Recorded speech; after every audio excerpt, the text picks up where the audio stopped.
Organ donation म्हणजेच अवयवदान ही सध्या काळाची गरज बनली आहे। मृत्यूनंतर कुणाच्या तरी जीवनात आनंद फुलवण्यासाठी अवयवदान करणे अत्यावश्यक आहे। याबाबत सगळीकडे जनजागृती केली जाते भरपूर वर्षांपासून।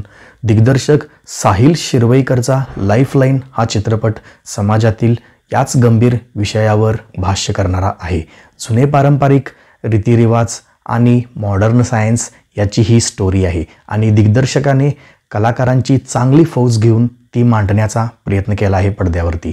किरवंत ब्राह्मण केदारनाथ अग्निहोत्रीच्या भूमिकेत माधव अभ्यंकर आहेत आणि डॉक्टर विक्रम देसाईच्या भूमिकेत लिजेंडरी कलाकार अशोक सराफ यांच्यातील संघर्षाची ही एकंदरीत स्टोरी आहे।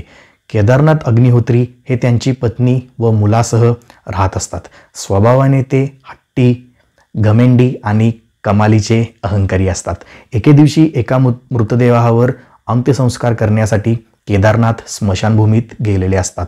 त्याचवेळी तेथे डॉक्टर विक्रम देसाई आपल्या काही सहकार्यांना घेऊन पोहोचतात। डॉक्टर विक्रम देसाई हे एक प्रसिद्ध डॉक्टर असतात। अवयवदानाबाबत ते जनजागृती करीत असतात आणि त्याचसाठी ते तेथे आलेले असतात। तेथील मंडळींना ते अवयवदानाबाबत माहिती देत असतात। केदारनाथांना ही बाब समजताच ते कमालीचे संतप्त होतात, कारण त्यांना हे मान्य नसते।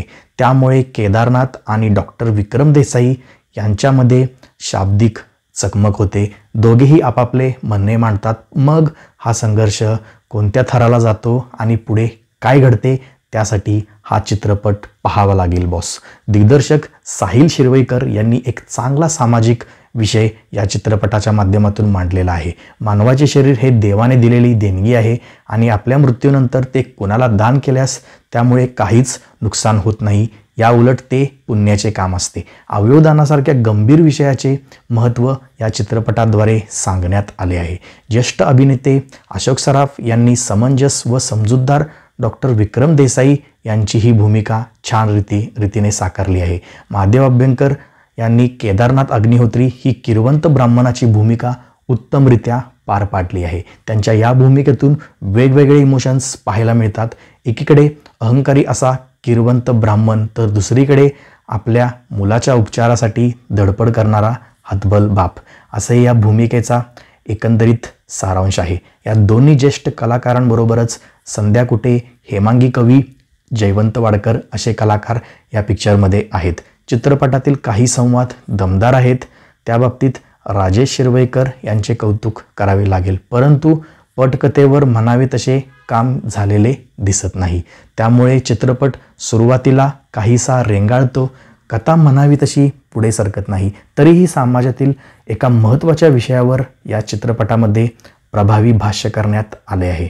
अवयवदान ही काळाची गरज आहे आणि हाच मुद्दा या चित्रपटामध्ये अधोरेखित करण्यात आला आहे। तर ही मूवी तरी मला एक उत्तम मूवी वाटली, पण जर आपण असं एक्सपेक्ट करून थिएटरला गेला असाल की आपल्याला स्क्रीनवरती पडद्यावरती काहीतरी धमाल पाहायला मिळेल, पण अशी ही मूवी नाही आहे। एक चांगला सोशल मेसेज जर आपल्याला पाहिजे असेल, तो जर पाहायचा असेल तर ही मूवी आपल्यासाठी आहे। लाईफलाईन या मूवीला माझ्याकडून 3 स्टार्स मिळतील आउट ऑफ 5 स्टार्स। तर भेटूया पुढच्या वेळी अशाच एका धमाकेदार मूवीच्या बाबतीत जाणून घेण्यासाठी पुढच्या व्हिडिओमध्ये।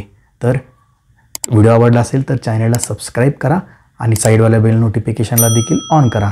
तर भेटूया पुढच्या वेळी। नमस्ते।